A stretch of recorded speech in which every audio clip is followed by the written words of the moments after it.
comorbidity. Renal transplant patients are on immunosuppressive drugs and they are especially prone to develop severe COVID. And we know their mortality is also very exponentially high.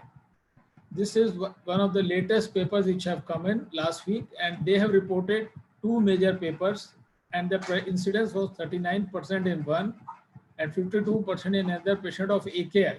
So this is roughly about what we are seeing earlier also.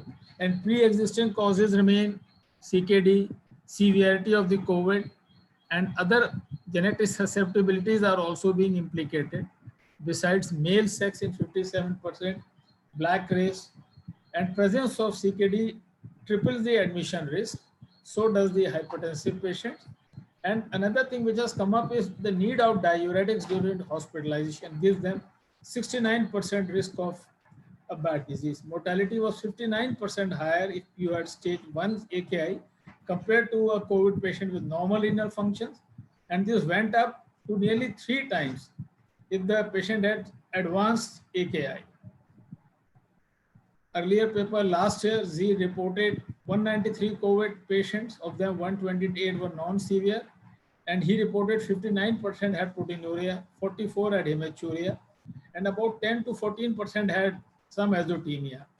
And AKI, although at that time this was one of the earliest papers, so I picked up the latest and the earliest.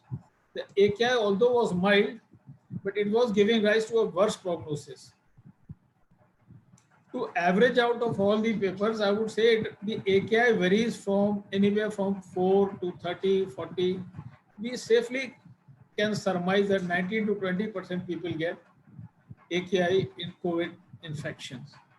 The acute kidney injury in patients who were hospitalized with COVID. The interesting thing I liked about this paper was it said that we know all the risk factors, we know about the outcomes, but the point this paper makes is that the AKI frequently occurs in patients of AKI, which is early and is associated with respiratory failures. Around the time these patients were going through worst phase of respiration and were landing on the mechanical ventilations, their AKI also precipitated and worsened, and it gave rise to a poor prognosis. So etiology of COVID, to my mind, remains mostly ischemic, and this could be due to hemodynamic instability by virtue of hypotension, shock, major reductions in blood pressures, bad cardiac conditions, AFib, prolonged volume depletion. You could also have toxic causes of AKI and other ischemic and toxic combined, and some are non-specified causes, besides interstitial nephritis and some pre-existing glomerular disease. Risk factors, we all know, are divided into 3-4 compartments. Demographic risk factors, we are now very well aware: age, diabetes, hypertension, bad heart, obesity, CKD, and genetic risk factors like APOL1, ACE2 polymorphism, immunosuppression. Then once a patient comes into the hospital, the severity of COVID, degree of viremia, respiratory status, other organ involvements like diarrhea, leukocytosis, and we all know the importance of lymphopenia, elevated markers like CRP, D-dimers, rhabdomyolysis, and things give them additional risk factors. And during hospitalization, more risks are added by virtue of nephrotoxic drugs, medications, contrasts are done, vasopressors are required, and then ventilation and PEEP, etc. Fluid dynamics, whether it is hypo or hyper, both can be giving rise to worse outcomes. Then I would like to speak a little bit about the biopsies which were done. This is one case series in which they did biopsies, and in 17 patient biopsies were done. This is from United States, Columbia University.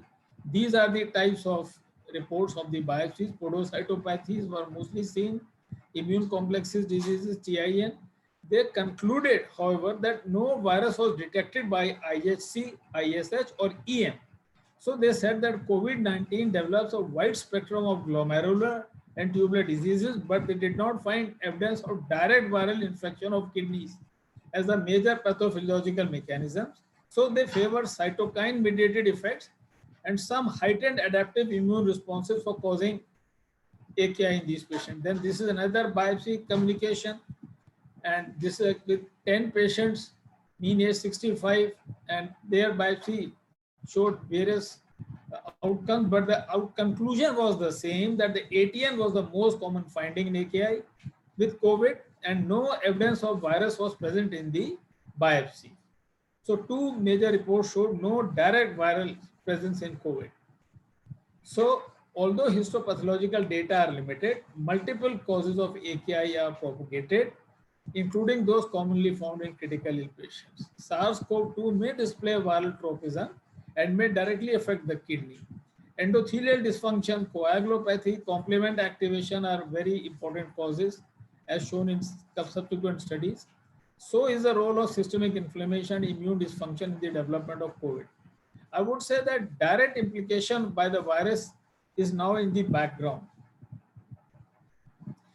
I brought this up to show the expression of ACE on different organs. And friends, we know that maximal expression is on the kidneys, intestines, and testes. And then in other organs, brain has the minimal expression of ACE2, which can bring in case. The importance is that ACE2 by heart will give rise to troponin, BNP, and D dimer. And intestines, you would have the expression of enterocytes, whereas CRP, IL-6, and IL-4 would show more severity of the lungs. And in kidneys, they say urine potassium excretion may be an indirect marker of ACE expression, and vasculature will bring in D dimers, as we know, with prolonged coagulation profile. So we can get some idea about by different lab reports that which is the pathognomic side. Then we all know the mechanism of COVID causing AKI in the asymptomatic to symptomatic to multi-organ failure. Direct viral effects have been implicated, saying glomerulopathy, endothelial damage, complement activation, but it is mostly the other effects like fluid management, mechanical ventilation, nephrotoxicity, organ crosstalk between kidney, heart, kidney, lungs, and then sepsis, diarrhea, hypovolemia, and ATM. So all in all, this is how the music starts. A word about T cell response in COVID. It has been seen that the CD4 counts and CD4 T cells are reduced significantly in COVID, and polymorphic molecular cells with polyclonal GM-CSF CD4, which are basically causes of mounting response, are also reduced. And recovering patients then show increased follicular helper CD4 cells. So reduction of CD4 and CD4 T cells has a role to play in this parted immunity. B cell response, we all know very well. COVID comes in, initially the IgM is mounted, then IgG comes in picture, and as the recovery occurs, it starts fading down. But in a patient who worsens, it goes into unknown terrain, and many other antibodies to internal M protein, external S glycoprotein may or may not be seen. So targets of removal, what could be the targets of removal for us intensivist nephrologists in this horrendous disease? This is the stage of the disease. As the disease progresses, pneumonia, hypercoagulability, you have endothelial inflammation, you have a lot of cytokines, IL-6, TNF, DAMs coming up, and then circulatory mediators like cytokines, SARS viruses. So one could use hemoperfusion for cytokine removal, total plasma exchange, or for other things. One can even use RRT, ECMO. I will come back to this again. Suffice to say that different modalities are available, although outcomes are very guarded. Now, why does this COVID has become such a big problem? We have always been facing infections, bacterial, viral, and other things, possibly because of the host innate immune response and the antagonism the coronavirus shows to it. It has some evasive mechanisms. I have brought just two. One, it is shielded by membrane-bound compartments, and the other is that this viral RNA guanosine is capped and it gets methylated at the 5 end of the CoV-NSP, and which masquerades as a host messenger RNA. So that is why perhaps the immune mechanism fails to exterminate it. Then it also results in myeloid cell activation and changes in NK functions. So friends, multiple studies have reported number of NK cells have reduced, which is associated with the severity of the disease. You have immune checkpoints, which are increased on the NK cells. And you know that if you have more of immune checkpoints, it will masquerade and help in viral escape. COVID-19 patients have high plasma L6, which will further lower NK cells. And summing it up, we all have been wondering that some patients recover, some don't. And it is not that only the elderly will succumb, even the young people are dying. Perhaps it is the dysregulation inflammation. So what happens is in these two sides, on one side, the immune mechanism is regulated and it remains protective. So virus replication is not robust, interferon response is mounted early, and then there is inflammatory monocyte, macrophage, and neutrophil infiltration, but it is to a particular limit. Compare this with the high range of the cytokines in other side. And the pro-inflammatory cytokines and chemokines are raised, but they are not totally out of control. So basically, this leads to minimal endothelial cell damage, reduced vascular leakage, optimal T cell antibody response, and virus gets cleared. You have a better immunity, host survives. Other side, the virus keeps on going into a replication mode, interferon response somehow is delayed, and then the inflammatory monocyte, macrophage, and neutrophil infiltration are mounted in a very big scale, and so does pro-inflammatory cytokines and chemokines. Consequently, you have bad epithelial endothelial cell apoptosis, massive vascular leaks, suboptimal T cell response, impaired virus clearance, and we land up in ALI, ARDS, and death. So clinically, a patient gets infection somewhere, he remains asymptomatic or minimal symptoms in the incubation period. Then you have these common symptoms, fever, cough, malaise, fatigue, which last for 4, 5, 6 days. Most of the patients recover. About 40% patients may have some dyspnea, which may be symptomatic or asymptomatic. 14% of patients develop severe illness. And by this time, we are well aware that 5% patients will land up into critical illness. And that is the bone of the problem. Pathogenesis of AKI, cytokine damage, organ crosstalk, and systemic effects, which we have just discussed. And the common causes remains the comorbidities, cardiorenal syndrome, existing CKD, mechanical ventilation, sepsis, decreased immunity, nephrotoxin, and so on. So how do we manage these patients? Friends, standard of care to prevent and manage multi-organ failure, you have to individualize fluid management and avoid saline unless until specifically indicated. But many a times the patient goes dehydrated also. So it has to be on a case-to-case basis. Things become worse because there is such a fear of managing these patients that healthcare workers sometimes are at a little distance from assessing them critically. Then their hemodynamic monitoring, monitor KFT and urine output, which we do. Hypoglycemia is a big issue, and alternatives to radio contrast whenever possible, but do not delay imaging. Avoid nephrotoxic drugs and consider AKI, especially in ventilatory setting.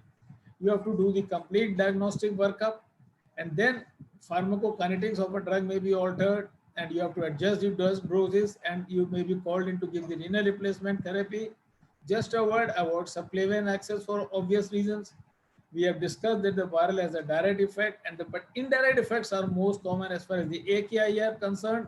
I again repeated: hypovolemia, superinfection, rhabdomyolysis, thrombi formation, some kind of a HUS, TTP, injury to the lungs, and nephrotoxicity is hypervolemia, and above all, lung kidney crosstalk. So if you have all this, you could go in for cytokine removal by hemoperfusion or plasma absorption or by CRRT with MCO membranes. If their cardiac involvement is severe, we may have to resort to LVAD and ECMO. Veno-venous ECMO are now being done most of the times in my hospital. All of them are veno-venous ECMOs. Sometimes CRRT has to be pitched in together. For systemic effects in the initial to mild to moderate, you might get away with diuretics, sometimes volume expansion, and endotoxin removal are also being attempted by various filters, polymyxin filters, and direct tubular damage, lectin affinity plasmapheresis have been implicated. And this is the same thing, the organ crosstalk, virus comes in, patient is on a mechanical ventilator, you put in a CRRT, hemoperfusion, remove pro-inflammatory cytokines. But the negative thing is that you also remove the mediators, anti-inflammatory inhibitors. So it is not that too much of a good thing. It is a very balanced thing, and you sometimes really have to be very careful because you're removing the beneficial cytokines also, and endothelial protection and so on and so forth has to be considered. This is a paper which shows the outcomes of CRRT and AKI in COVID-19.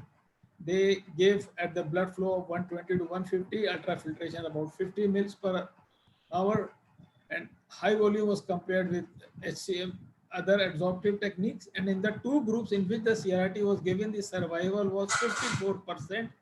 And in the other group where CRT was not given, the survival was 21.6. That is, death was 78%. And they concluded that CRT had improved survival in their study. So modalities for AKI, we all know hemodialysis remains most widely available, most widely used, and you can do 3-4 patients in a day. Higher blood flow may reduce the risk of clotting. You will have to take an issue here. And then disadvantages are way many, especially in a hemodynamically unstable patient, where you may need to do other modalities like CRRT or PIRRT. Then CRRT we know is a very balanced and a very safe thing, but the only side effect is that a lot of uh, manpower is involved and one-to-one nursing is involved. One machine is blocked for one patient, and given the procoagulable nature, and since the blood is on for 24 hours, you have more of anticoagulation requirement, and so on and so forth. Peritoneal dialysis also, but then there are challenges, especially if the patient requires prone positioning. There may be pericatheteral leak, and unfortunately, the new doctors and the young new presidents are not so well versed with acute PD, and it may require rapid implementation and training program, but it must be given a big shot. So acute renal support in ICC remains from the spectrum of CRRT to optimize ISD. PIRRT sled shift sits in the bottom. These are the reasons which you have to do in a stable patient. You can go with ISD, hemodialysis intermittent, that is, but in unstable, severely metabolic and cerebral edema, you may need to do CRRT.